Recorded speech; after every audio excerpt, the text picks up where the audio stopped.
nervous already. Now I'm really in trouble. Some people know that I have an affinity for sports, and being from St. Louis, certainly love baseball. And in baseball, when you call someone up to come to the plate, you play music for them. And so, Andrew, I'm going to have you come up while I play you a song that I think is fitting for you.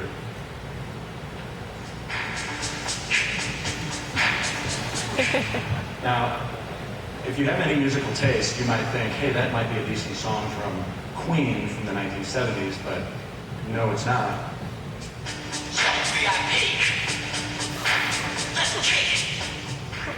Okay, that's awful. But the reason I play that is last night, as I was leaving a graduation party, Andrew was doing karaoke to that song, and I think maybe should vacate all of his honors due to that. But it was certainly interesting, and you owe me 99 cents because I paid for that. So, this year your valedictorian, Andrew Entzenbeger, I'll get that right, is a unique individual, and as the valedictorian, is sort of the spokesman and a representative for the class. He gets to come up here and speak along with Sam, and I think it's fitting because this is a unique group of individuals.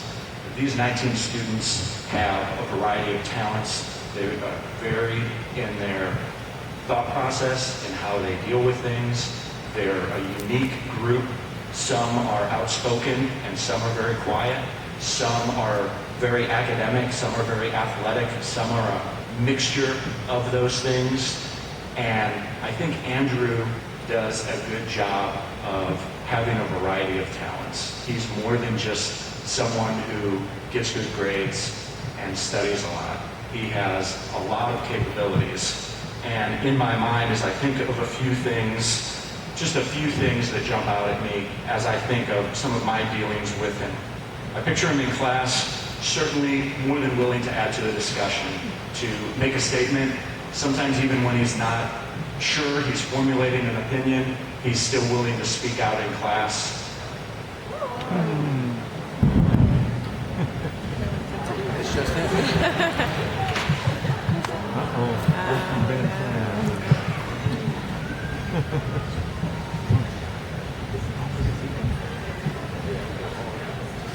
Pyrotechnics coming. Okay. I picture him playing his guitar, dancing around Lady Chapel, playing a jack-in-the-box in the middle school play, competing at state PSIA academic competitions. When he was in grade school and middle school, I remember him catching a 2-point conversion on a brilliantly diagrammed play by an outstanding offensive coordinator. I picture him conversing with other classmates in first hour study hall. Don't worry, Mr. Maynard, it was all academic discussion. But most of all, I certainly picture him as someone of strong faith, who believes that, who holds that dear to his heart. And those are things that I think help make him well-rounded. They help him to be someone who's very comfortable in his own skin. And I believe that that is in large degree to his parents, to his sister, family members, friends, classmates, and faculty. And Andrew is very much that way. Some people claim that they're unique, try to stand out by doing outrageous things, the way they dress, things that they say. Sometimes people try to be unique or feel that they're somewhat of an individual because they say things that grab people's interests. I think Andrew is someone who is that way because he's comfortable in his own skin, but he does that in a Christian framework. He's not looking to gain approval, but he's also not looking to tear anyone down. He's willing to speak his mind, but he tries to be respectful of others. He'll put himself out there by giving opinions and suggestions, but not demean others.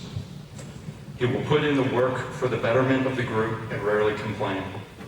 This is why, in the long run, he has been and will continue to be noticed by others. To the senior class, faculty, and guests, I present to you your valedictorian, Andrew Entzenbeger.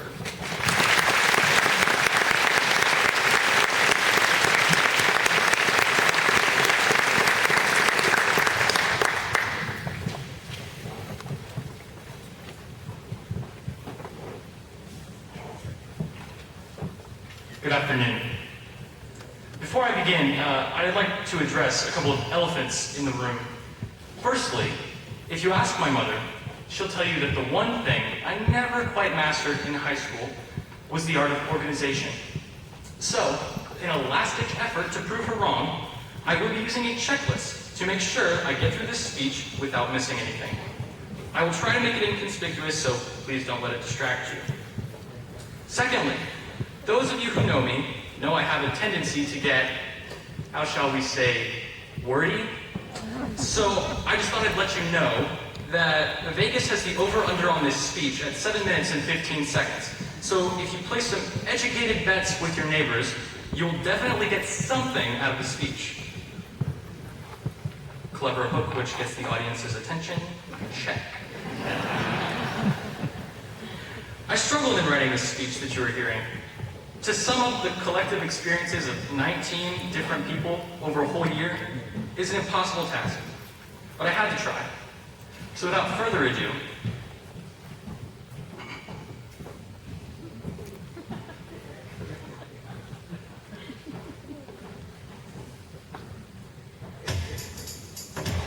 now this grad speech is all about how the class of 15 came to be the best around. I'd like to take a minute, just sit right there. I'll tell you everything we've done since Coach B still had hair.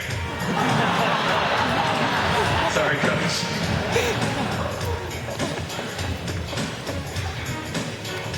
In North San Antonio, Luthern High, we had Mustang Roundup where the new kids stay fly, showing them the ropes, and then the first day of classes, then senior retreat, and then the year starts to pass us, then volleyball ended, so we headed for hoops.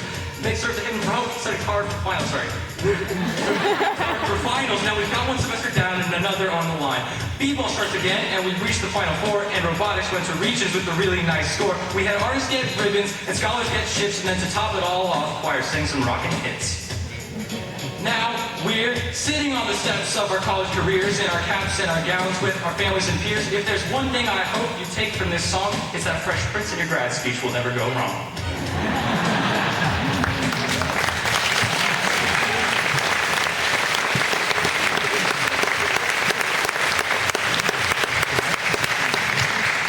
Just a little. Also, I'd just like to clarify, Danielle, that's why I had sunglasses, even though it was pouring rain outside.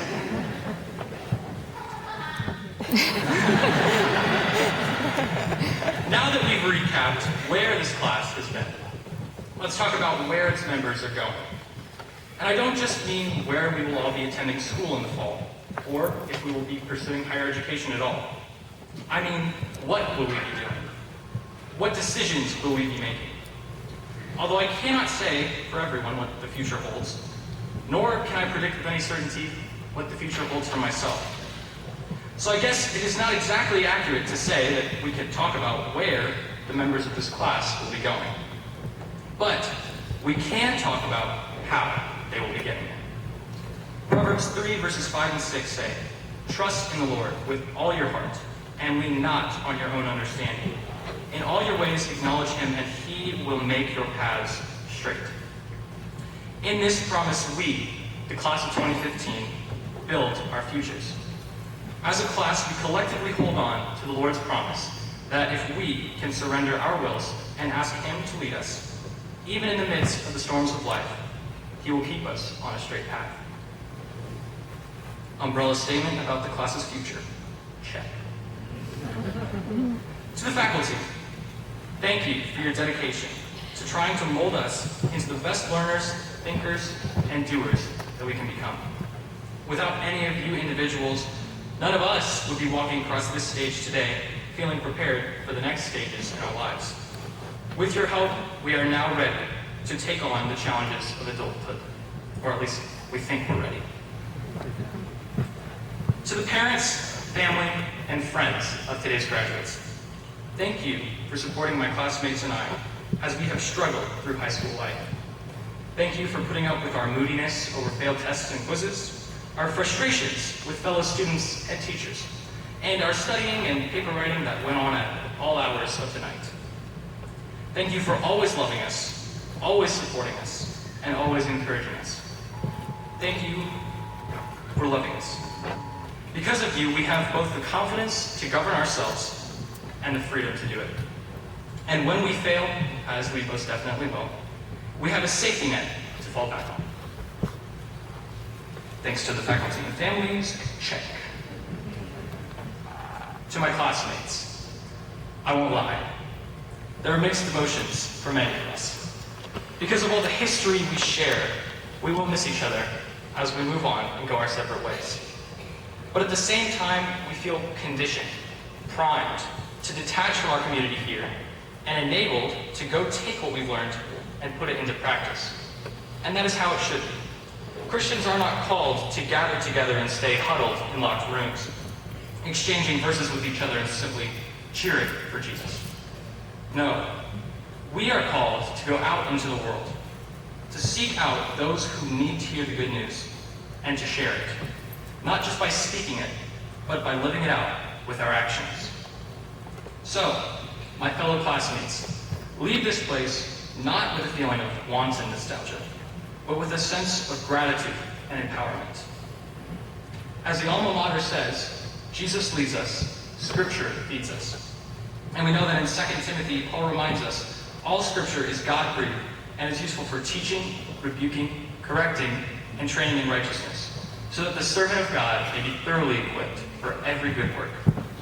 So then, if we have the Scriptures written on our hearts, let us take them out from this place to every corner of our world, as Christ clears the way, makes straight the path for us. Subtly cliche, yet well-meaning exhortation to the class. Check. Since this presentation has been a real smorgasbord of references from 90s hip-hop to gambling advice, our esteemed alma mater, and some scriptural tidbits, I figured it would only be appropriate to leave you with a quote from The Lord of the Rings. Gandalf the Grey once said, "All we have to decide is what to do with the time that is given us." Class of 2015, to the world around you, your actions and words will define you. What you do with the opportunities you are given will define you. But remember that you are truly and most importantly defined by God and what He has created you to be. A light shining for Him in a dark world that desperately needs that light. Always remember that it is only through Christ that we will be successful. And while we have decisions that must be made and tasks that must be accomplished, they don't have to be done alone.